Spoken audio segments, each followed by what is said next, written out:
Esse é o Mundo em Revolução e nós vamos falar agora sobre a situação na Ucrânia, hoje dia 18 de novembro de 2023, 8 horas da manhã aqui em Florianópolis, 1 hora da tarde lá em Kiev no momento que eu gravo esse vídeo. E de ontem para hoje nós tivemos mais um grande ataque de drones Shahed 136, drones russos contra posições na Ucrânia. A maior parte dos drones foi direcionada para Kiev, mas foram todos abatidos aqui, né? Alguns drones chegaram a causar problemas aqui em Dnipro, uma cidade mais ao sul, mas também nenhum problema significativo, nada muito grande, né? Tivemos também ataques ucranianos aqui na margem esquerda do rio Dnipro, na retaguarda russa, aqui na área ocupada de Kherson. Um desses ataques foi uma explosão muito grande, que foi audível até na cidade de Kherson, mas na verdade o alvo foi lá em Olesk, e teve outro ataque mais ao sul, aqui na cidade de Askania Nova, que é próximo de Chaplinka. Chaplinka fica aqui, ó, bem na retaguarda mesmo. Um ataque muito grande que os russos disseram que não atingiu nada, que o prédio estava vazio, mas a gente sabe que tinha coisa ali no prédio sim, né? Vamos falar um pouco sobre a linha de frente. Também teve algum avanço ucraniano aqui em Oryhiv, a oeste de Robotny, em direção a Kopani. Teve também o fim de mais uma contraofensiva russa aqui na região de Avdiivka. Os russos desistiram de avançar aqui justamente devido à chuva e à lama. Então eles não conseguiram tomar Stepov como era o planejamento deles, né? Tomar essa cidadezinha aqui no norte. Tentaram também avançar pela zona industrial ao sul e também não conseguiram avançar. Ou seja, mais uma grande onda de ataque russos em Avdiivka chegou ao fim. Não quer dizer que não tenha nenhuma tentativa de avanço russo aqui, tá? Isso é constante, essa tentativa de avanço tem o tempo todo, em todo lugar. Mas aquela grande onda de tentativa de tomada aqui, de cerco da cidade, mais uma que passou e não conseguiram avançar nada, né? Também em Bakhmut a gente tem a mesma situação. Os russos fizeram uma grande tentativa de avanço, perderam muitos soldados, muitos equipamentos e não conseguiram sair do lugar no final das contas. Os ucranianos também descobriram mais um campo de gás natural aqui na região da Carpátia, que é aqui no oeste da Ucrânia. Então, mais uma boa notícia para a economia ucraniana, que tende a melhorar daqui para frente. Também vamos falar um pouco sobre algumas iniciativas de desinformação russa e outros pontos ali de ajudas recebido pela Ucrânia nesse período, né? Essas notícias foram sugeridas por Estação Verão, Sagat Bordiev e várias outras pessoas. Obrigado a todo mundo que sugeriu notícias lá no nosso site, no visãolibertaria.com. Obrigado a você que está assistindo o nosso vídeo. Se você gosta do nosso conteúdo, por favor, deixe o seu like e se inscreva aqui no canal, né? Lembrando a vocês que hoje eu estou retornando para o Rio de Janeiro, então amanhã os vídeos já voltam com a qualidade habitual, com a duração habitual e coisa e tal. Fazer vídeos em um quarto de hotel é sempre uma coisa meio desafiadora, então estou fazendo os vídeos aqui, fiz ontem, fiz hoje, eu sei que não fica no ideal da qualidade, mas eu espero que esteja na qualidade suficiente para manter vocês informados aqui do que está acontecendo, né? Bom, então de ontem para hoje teve mais um grande ataque de drone Shahed contra a Ucrânia, aqueles drones de fabricação iraniana que são usados pelos russos. Foram 38 drones Shahed lançados pela Rússia contra vários alvos na Ucrânia, mas a maior parte deles foi direcionada para a capital Kiev, né? Isso é outra coisa que há um bom tempo que a Rússia não ameaçava Kiev. De qualquer forma, 29 deles foram destruídos. Então, a maior parte foi destruída, alguns causaram algum dano, né? Por exemplo, aqui em Dnipro, você tem essa imagem aqui do dano causado ali pelo drone na região. Dá para ver que são coisas residenciais aqui, não tem nada de militar, nada de significativo. Felizmente não teve vítima também. Aqui em Kiev, como eu falei, não teve dano, teve cerca de 10 drones foram direcionados, aqueles 38 drones lançados, 10 foram para Kiev e todos os 10 foram derrubados, né? Então mostrando como que esses ataques russos contra a Ucrânia estão ficando cada vez menos eficazes no final das contas. Olha só, uma informação importante que a gente teve só agora, né? Isso aqui foi noticiado por a gente no dia 6 para 7 de novembro, então foi no vídeo do dia 7. Os ucranianos conseguiram, agora a gente sabe que eles conseguiram danificar um MiG-31 russo. Esse tipo de avião é um avião muito especial. A Rússia não tem tantos dele assim, que são os aviões que são capazes de carregar o míssil hipersônico Kinjal, né? Esse míssil hipersônico Kinjal russo não é hipersônico de verdade, mas ainda assim é um míssil muito perigoso, é um míssil que pode causar muitos danos, e a Rússia tem alguns MiG-31 capazes de transportar esse míssil e não tem muitos, tá? Então esse dano aqui é um dano significativo. A gente chegou a mencionar, aliás, foram vários dias que houve explosões em Sevastopol. E aí a gente não sabe onde é que foi, né? Então, aparentemente, do dia 6 para o dia 7, o pessoal está dizendo aqui que houve uma explosão ali perto e que isso danificou um MiG-31, né? Aqui, ó. Alguns dias atrás, no canal Crimeia Plataforma, reportou com detalhes um ataque massivo de drones ucranianos na noite do dia 6 para o dia 7. Os alvos eram ao norte de Sevastopol. Então, é justamente o campo de Belbek, né? Sevastopol. Aqui, o campo de Belbek fica justamente ao norte de Sevastopol. Esse aeroporto aqui é usado pelos russos como base militar e tinha aviões MiG-31 ali realmente, né? Então, houve várias explosões, o pessoal local imediatamente notou que a base aérea começou a ficar mais quieta e alguns voos foram suspendidos, e de acordo com a publicação, o silêncio das aeronaves foi explicado pelo fato de que os drones inimigos, ou seja, no caso os drones ucranianos, desabilitaram pelo menos 2 MiG-31. E o destino de outra aeronave não está claro, né? Ou seja, foram 2 que com certeza foram danificados. A gente não tem a visão de quanto danificados foram, né? Ou seja, eles podem ser reparados? É possível que sim, mas isso vai levar tempo e vai gastar um bocado de dinheiro. E tem uma terceira aeronave que não dá para saber se foi atingida ou não, mas que aparentemente sim. Então teriam sido 3 aviões MiG-31 atingidos nesse dia. Eu não sei se vocês vão lembrar, mas a gente chegou a mostrar isso aqui, que teve um clarão lá em Sevastopol, atingiu alguma coisa, né? O que era a gente não sabia, agora a gente sabe. Foram esses MiG-31 ali no aeroporto de Belbek. Boa notícia isso, né? E a outra boa notícia foi isso daqui, ó, uma base russa ali na margem esquerda do rio de Dnipro, ali em Kherson, na parte ocupada de Kherson. Essa aqui é a imagem da base russa, dá para ver um monte de caminhão com coisa de comunicação, e depois os ucranianos vão lá e atingem isso daí, o pessoal tem que sair fugindo de lá com os caminhões todos, mas a base foi totalmente destruída, né?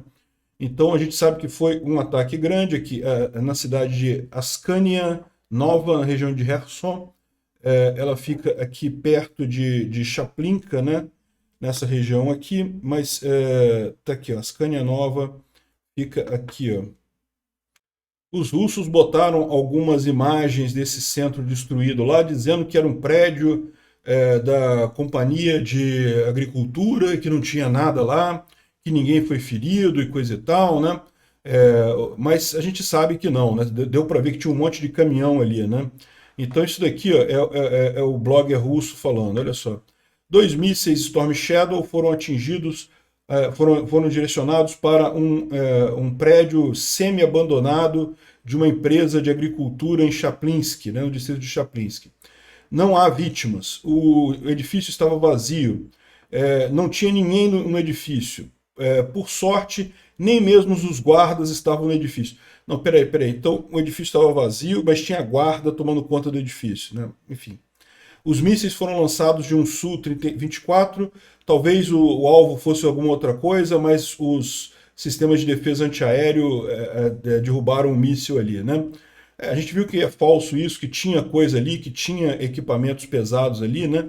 Tanto que mais aqui embaixo o pessoal comenta aqui justamente com essa outra informação aqui, ó. As janelas todas estavam seladas com filme preto. É lógico que estava abandonado o edifício, né? Não precisa tratar as pessoas como idiota no segundo ano da guerra. Todo mundo sabe que estamos lutando com um exército sério e que não tem nenhum idiota aqui. Mandaram um foguete de milhões de dólares num edifício vazio, eles não fariam isso. Você só precisa tirar algumas conclusões e seguir em frente. Ou seja, o que eles estão dizendo, cara, o edifício estava com um monte de janela vedada por dentro, com um filme preto. Não era um edifício abandonado, eles estavam usando aquilo ali, né? Sim, o edifício estava vazio, abandonado, com um monte de antenas na torre e tem rastros de caminhões pesados que não acabaram, muito pedaços de equipamentos grandes, pesados e coisa e tal. Você acha que nós somos idiotas e coisa e tal? Enfim, é, e incrível o EW conseguir direcionar o negócio para cair em cima do prédio precisamente, né? E a gente sabe que é mentira também, como eu mostrei aqui, a gente viu aqui o prédio aqui, né? Dá para ver claramente a destruição que foi, e claramente que antes disso estava cheio de coisa aqui, um monte de antena aqui no prédio, era um quartel-general, é uma base russa aqui. Morreu gente? Não morreu gente? Não sei. É possível que não tenha morrido ninguém, que só o prédio foi destruído, que só os equipamentos tenham sido destruídos, né? Isso seria uma infelicidade realmente, né? O ideal seria que tivessem morrido muitos russos ali. Mas que alguma coisa foi atingida, foi, né? E a pressa dos russos de dizer que não teve problema nenhum é ainda mais suspeita, né? Então, esse prédio que foi destruído foi aqui em Ascânia Nova, aqui perto de Chaplinka, né? E, bom, falando aqui da linha de frente, aqui em Klink, né? Na margem esquerda do rio de Dnipro, a gente tem algumas novidades também, né? Em Krink, os russos destruíram seu próprio sistema de guerra eletrônica devido a cálculo errado no sistema de foguete, lançador de foguetes deles lá, né? E não tem nenhum outro sistema de guerra eletrônico. Olha que coisa. E também, com base no que ele está dizendo aqui, a contraofensiva de verão ucraniana realmente conseguiu causar um dano significativo nas forças russas, e foi isso que permitiu a formação das cabeças de ponte na margem esquerda do rio de Dnipro, né? É o que eu falo para vocês, eu já tinha essa visão, né? Que quando os ucranianos avançaram aqui em Orihiv, os russos rapidamente deslocaram um monte de unidades aqui da região de Kherson para cá, para conter essa ofensiva ucraniana, né? E com isso deixaram a margem esquerda aqui com mobilizados pouco capacitados no final das contas. Então, de certa forma, foi um sucesso a ofensiva de verão ucraniana, conseguiu este grande feito, né? Bom, vamos ver o que está escrito aqui. Isso aqui são russos falando, né? Recentemente teve um incidente na brigada. Novos cartuchos e foguetes MLRS chegaram, mas devido a um cálculo errado ou algum problema com as tabelas de fogo, né? Para mandar artilharia e foguetes e coisa e tal, você tem várias tabelas que o artilheiro consulta ali para fazer o cálculo, botar a inclinação da peça de artilharia, né? Enfim. Aparentemente alguém fez alguma besteira ali e, ao invés de atingir as posições das Forças Armadas ucranianas, isso atingiu um equipamento Groza Guerra Eletrônica da 144ª Brigada, cujo propósito era combater drones inimigos. Este era o último sistema de guerra eletrônica que tinha disponível na brigada. Depois disso, uma quantidade massiva de drones FPV começou a partir da margem direita do rio de Dnipro, né? A margem direita é controlada pelos ucranianos, e isso aconteceu por uma semana. E a única maneira que a brigada teve alguma coisa para fazer era usar armas pequenas e tentar derrubar os drones com armas pequenas, o que é imensamente pouco efetivo, né? Olha só, pode ser que o que ele esteja reclamando aqui tenha sido aquele caso que a gente noticiou alguns dias atrás, justamente que eles usaram um mapa do Paulet Volant, né, que é um técnico, um especialista francês que faz uns mapas muito bonitos aqui da linha de frente na Ucrânia, e os russos não entenderam francês e acabaram errando o cálculo. Talvez tenha sido isso que aconteceu, né? Realmente o pessoal ficou bastante chateado com isso daí, causou problemas, né? Aqui, ó. Tem muitas áreas de contato aqui em Krink, Kozak Larehi, Olesk, Rola Pristan e etc. Cada um deles requer uma atenção especial da liderança das Forças Armadas Russas. A situação piorou muito depois que um ataque de mísseis no posto de comando do grupo de Dnipro, no dia 1º de novembro, no qual vários oficiais de alta patente próximos do grupo do comandante, do general Teplinsky, foram mortos, né? De acordo com rumores, o general em si ficou com shell shocked, né? Ficou com choque de tiro. É uma condição que realmente a pessoa fica desligada da realidade, pelo menos por um tempo, até se recuperar, né? Embora não tenha dano físico, não tenha ferimento físico. unidades de contato da linha de frente foram limitados ao mínimo, e a necessidade do departamento também não era de interesse para ninguém. O problema dessa direção começou em junho de 2003, porque ela serviu como doador de pessoal e equipamento que foi enviado para repelir a contraofensiva das Forças Armadas ucranianas na área de Robotyne. O comando estava confiante que a barreira natural na forma do rio Dnipro seria proteção suficiente para evitar um ataque ucraniano nessa região, e agora a situação gradualmente começou a mudar. O que está mais claramente visível na área do vilarejo de Krink, aqui as defesas são mantidas pela 144ª Brigada Separada de Rifle Motorizado, né? Ou seja, o cara está dizendo aqui justamente que realmente a situação está crítica para os russos ali, que o ataque que foi feito pelos ucranianos lá no comando geral, né, no quartel-general lá das forças russas, realmente surtiu efeito, causou problemas para o pessoal, mas que a origem disso tudo foi justamente a Robotyne. Os russos mandaram um monte de coisa para lá para segurar a ofensiva ucraniana lá, e no final das contas abriu a possibilidade ali em Kherson, né? Isso daqui é uma outra notícia aqui do dia de hoje, sumário da linha de frente na manhã do dia 18 de novembro, né? Na direção de Kherson e Crimeia, as tropas ucranianas, com apoio de artilharia, mais uma vez atacaram Poima, Pichonivka e na direção de Krink, sem sucesso. Isso aqui são os russos dizendo, então os russos dizem que foi sem sucesso. Mas a atividade é evidente, a situação já está se tornando difícil para as tropas russas, até porque teve ataque dos ucranianos em Belozersk, Kherson, Tajinka, ele lista um monte de cidades aqui que foram atingidas pela artilharia ucraniana, e depois ele lista as cidades que foram atingidas pela artilharia russa, né? E aí tem umas coisas curiosas aqui, porque, por exemplo, ele fala que Aleshk, e Pidstepny, e Kozak-Larehy, e Korsunka.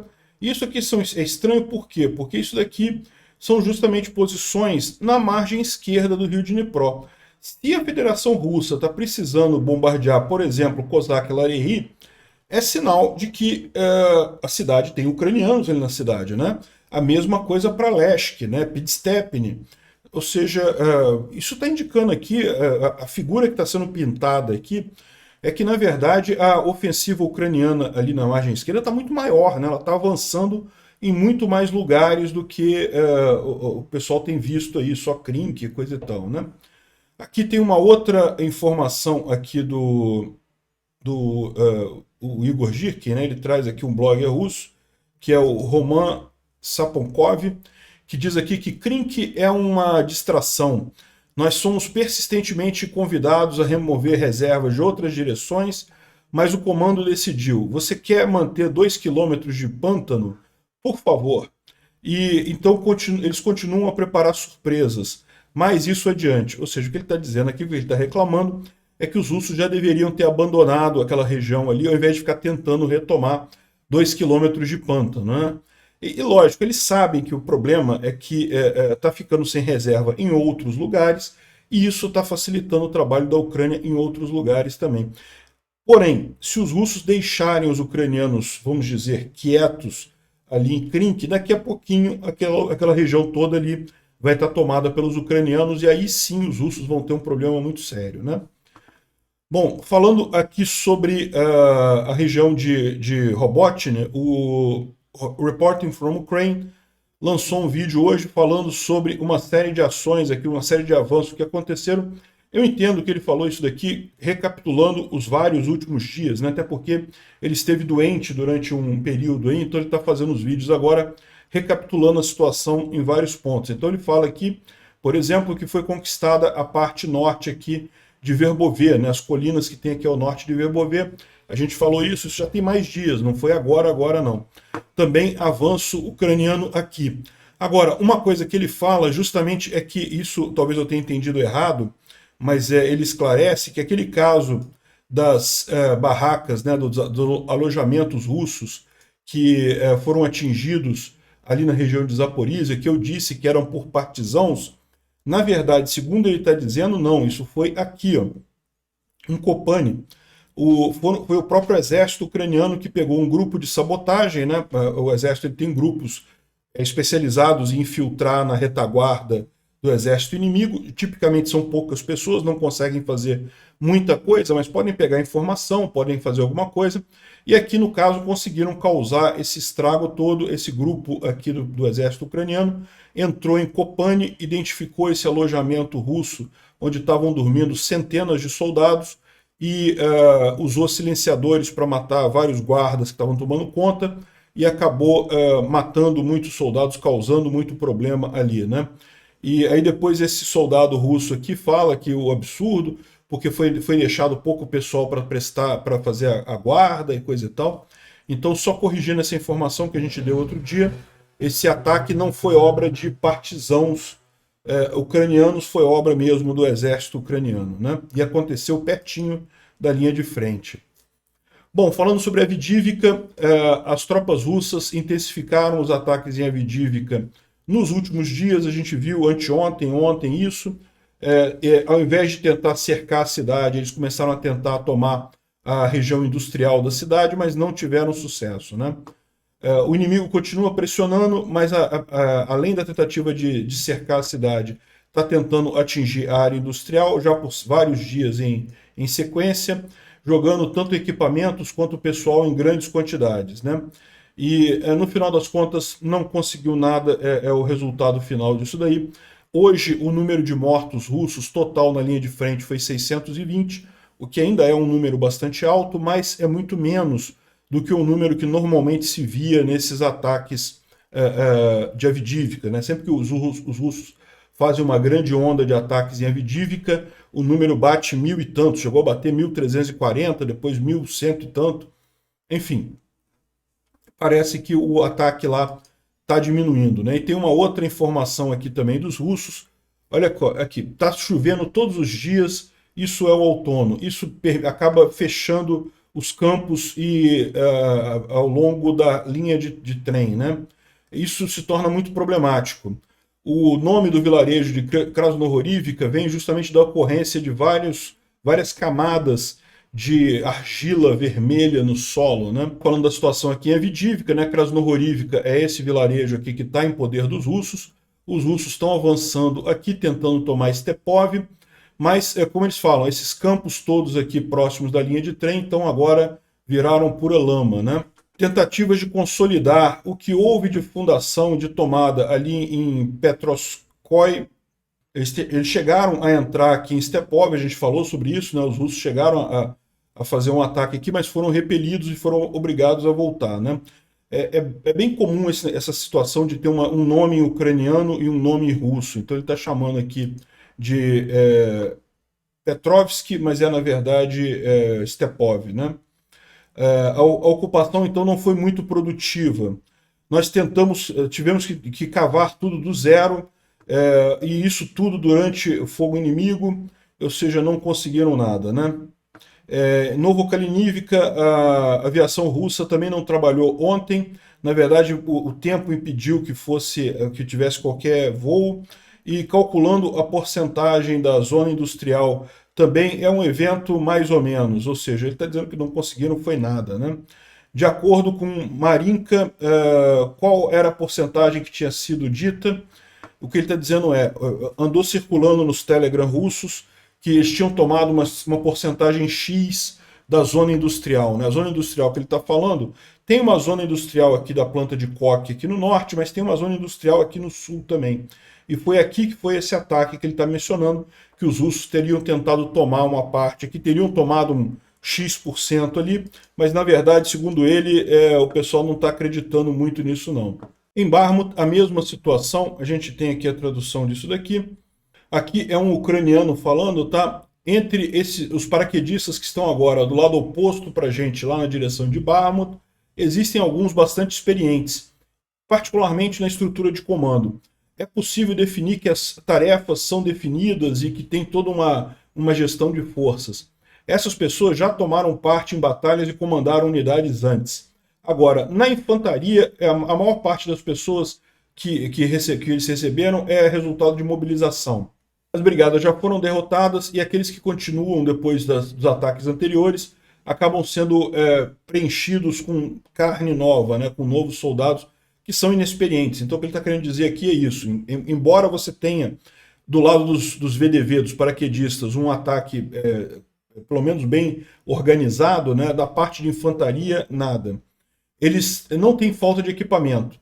A maior parte eles têm o equipamento padrão dos russos. De vez em quando aparecem umas coisas absurdas, mas dizer que eles são forçados a tirar coisas de museus não é verdade, né? Ele está falando isso aqui provavelmente devido a um vídeo que eu mostrei para vocês, inclusive, que circulou aqui na internet, em que tinha um veículo de apoio à infantaria muito antigo sendo usado ali na região de Bakhmut, que literalmente era uma peça de museu, porque ele foi conquistado da Geórgia pela Rússia, a Rússia botou no museu e depois botou na linha de frente ali para tentar atacar os ucranianos, né? Então o que ele está falando assim é o seguinte, olha só, de vez em quando aparecem umas coisas muito velhas aqui, mas dizer que eles não têm tanques novos também é errado, né? Ou seja, eles têm também IFVs e coisa e tal, novos, de vez em quando que aparecem umas coisas estranhas assim, né? E bom, no final é isso daí, mais um monte de ferro velho russo lá na região de Avdiivka, não conseguiram avançar nada, aqui em Klishivka também, aqui o Bakhmut Demon fala aqui que faz muito tempo, Bakhmut Demon é um guerreiro ucraniano, tá?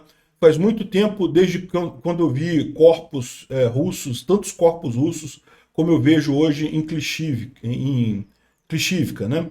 E outro soldado fala assim, pois é, tá pesado. E o iron, né, o ferro ainda está sob nosso controle. O ferro, ele quer dizer, justamente, a gente está falando aqui de Bakhmut, Klishivka está aqui, né, ao sul de Bakhmut, Bakhmut aqui mais para o norte, e os ucranianos, eles dominam, inclusive, a ferrovia, né, é isso que ele está chamando de ferro. Então, a gente ainda domina o ferro. Veja, os ucranianos tinham ultrapassado já isso aqui, eles tinham tomado algumas posições já depois da linha de ferro. Essas posições eles perderam. Mas os russos fizeram um grande contra-ataque, coisa e tal, mas não conseguiram tomar nem a ferrovia aqui na região. Então, boa notícia, essas ofensivas russas todas não resultaram em nada significativo, né? O Instituto para Estudo da Guerra aqui fala sobre o anúncio oficial de que os ucranianos agora dominam várias cabeças de ponte na margem esquerda do rio Dnipro, e como isso, da mesma forma que eu falei ontem, isso é uma indicação de que eles pretendem expandir aquilo ali, né? Se fosse uma coisa só tentativa, só para explorar e coisa e tal, eles não falariam isso, porque se eles tivessem que recuar depois, ficaria feio, ficaria dando a entender que perderam as cabeças de ponte ali, né? Se eles estão assumindo que tem cabeças de ponte, é porque eles já estão se sentindo seguros o suficiente de que a coisa vai avançar por ali. Eles falam mais algumas coisas aqui, mas não tem nada de muito significativo hoje, né? Bom, o Putin andou falando ontem e a Natalka está apontando aqui que ele está falando um monte de besteira. Aqui, ó. Sim, de fato, a gente tem que ver isso de várias competições com países ocidentais, né? Para você ganhar alguma coisa, você tem que escrever, né, e fazer alguma coisa sobre a vida das minorias sexuais, né, pessoas transgênero e outros transformers. E tem muitos nomes diferentes e coisa e tal, mas às vezes alguma coisa inesperada que você quer dizer, então eu digo uma coisa inesperada e esses tópicos as pessoas têm o direito de dizer, de mostrar e coisa e tal. Ou seja, não dá para entender o que ele está falando aqui. Ele estava querendo criticar o Ocidente pela questão de identidade de gênero, essas coisas. Ele se enrolou todo, cara.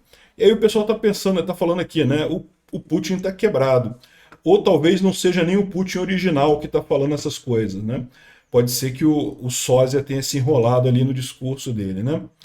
Bom, chegou um monte de ajuda para a Ucrânia aqui, particularmente diz que esse caminhãozinho aqui é uma coisa que vai ajudar muito, porque ele consegue andar na lama. Lembra, nesse momento a gente está no outono lá na Ucrânia, lama é um problema, e isso aqui foi comprado pela comunidade do pessoal da Letônia lá em Chicago, né?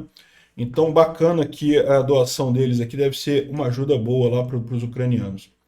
Excelente notícia, foi a descoberta de mais um depósito de gás natural na região das Carpátias, né? A Naftogaz é a companhia ucraniana de petróleo. Eles já exploram gás naquela região há muito tempo. Havia uma região que eles achavam que já estava depletada, que já tinha acabado o gás, né? Quando você explora gás, uma hora ele acaba ali. Petróleo é a mesma coisa, né? Só que eles descobriram novos poços que estão dando grande quantidade de gás ali na região. Excelente notícia, né? Bom, o governo ucraniano fez uma contabilidade dos navios destruídos nessa guerra, navios russos destruídos. Foram um total, até aqui, de 15 navios russos destruídos completamente e 12 danificados, né? Então, realmente, a Ucrânia conseguiu causar um dano significativo na marinha russa, mesmo sem ter marinha, né? A Ucrânia tinha uma marinha com poucos navios e ela própria fundou seus próprios navios, porque viu que ia perder eles para os russos, então preferiu afundar. Tem até vídeo sobre isso logo no início da guerra. Bom, o pessoal aqui continua discutindo por que o Elon Musk virou Roussetti, né? E, bom, pode ser por um monte de coisas, né?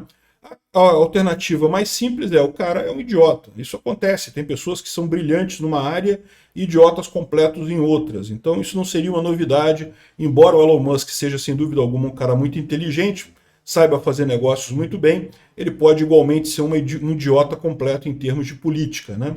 Mas tem outras possibilidades. Eu já falei para vocês que a minha possibilidade, o que eu acho que aconteceu, é a chantagem.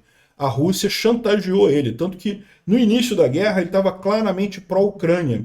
Foi em determinado momento ali, entre agosto e outubro de 2022, que ele virou a posição dele para ser Roussetti. Outras pessoas estão levantando aqui que agora que foi nesse período também que ele divorciou de uma mulher com ascendência ucraniana. Será que foi isso que deixou ele chateado e coisa e tal? Enfim, não dá para saber, né? Ele agora virou cooptado pelos russos, né? Tanto fazendo propaganda a favor da Rússia contra a Ucrânia e agora também ainda passando pano para o Hamas contra Israel. Um absurdo isso. Bom, mas desinformação a gente combate com mais informação. E esse site aqui é um site muito bacana, o azovcontrafake.com, né? azovcontrafake.com, em que justamente tem uma lista aqui de fake news da Ucrânia e coisa e tal, e principalmente sobre o Grupo Azov, né? Que tem gente que acha que o Grupo Azov é nazista e coisa e tal. Não tem lógica nenhuma, isso é propaganda russa, não tem absolutamente nada disso. As fotos que tem com bandeira russa, com bandeira nazista, é Photoshop, então não tem porcaria nenhuma disso. E por que os russos insistem tanto em bater no Azov? Justamente porque o Azov foi quem tirou os russos de Mariupol lá em 2014. Ficaram muito chateados, né? E aqui entrevista um monte de gente lá do Azov, pessoas que são judeus e coisa e tal, cujos avós lutaram na Segunda Guerra contra os alemães, né? Então, é bem interessante isso daqui e mostra realmente como é que é propaganda pura. E aí muita gente até levanta assim, mas teve uma reportagem na CNN falando que o Azov era nazista, teve uma reportagem na revista não sei o que lá dizendo que o Azov era nazista, isso antes da guerra. É lógico que teve. Foi pago pelos russos. A gente sabe que os russos pagam essas publicações, essas matérias todas na mídia ocidental. Eles fazem isso direto. Fizeram isso antes de 2022. Tentaram demonizar o Grupo Azov antes de 2022. A única coisa que de fato o pessoal usa lá e que alguém pode achar estranho é aquele sol negro. Mas que na verdade aquilo ali era um símbolo que já era usado pelo povo eslávico antes dos nazistas, né? Os nazistas cooptaram esse símbolo, eles usavam esse símbolo também. Mas é aquele negócio, né? O pessoal usa não pelos nazistas, usa porque já era um símbolo na região, acho que é nórdico, na verdade, não é eslavo, né? Mas enfim. Bom, e uma última boa notícia, o pessoal estava fazendo um levantamento aqui das munições usadas pela Rússia e alguém conseguiu captar aqui as munições que foram enviadas pela Coreia do Norte, né? Vocês lembram que a Coreia do Norte enviou munição nova para a Rússia, né? Pois é, olha só a munição que a Coreia do Norte mandou para a Rússia. Realmente, como a gente imaginou, não vai ter grandes problemas com isso não, né? Tudo munição velha, porque era na verdade munição que a União Soviética tinha dado para a Coreia do Norte lá atrás e a Coreia do Norte devolveu para a Rússia agora, ou seja, munição muito velha, né? Não vai fazer diferença nenhuma isso daqui, capaz de até prejudicar os russos, porque vai desgastar os canos dos obuses e dos canhões mais rápido com isso daqui. Obrigado por assistir o vídeo até o final. Se gostou do conteúdo, não esqueça de deixar o seu like, isso ajuda o canal a crescer e a chegar para mais gente. Se não gostou, deixe o dislike e explique nos comentários como podemos melhorar. Comente também sugestões de temas que podemos trazer por aqui. Comentários insultuosos ou defendendo ditaduras e criminosos de guerra serão sumariamente bloqueados. Agradeço a compreensão. Se ainda não é inscrito no canal, considere se inscrever clicando no botão inscrever-se abaixo e marcando a campainha para todos os avisos. Se quiser ajudar o canal, veja no nosso site como você pode fazer isso.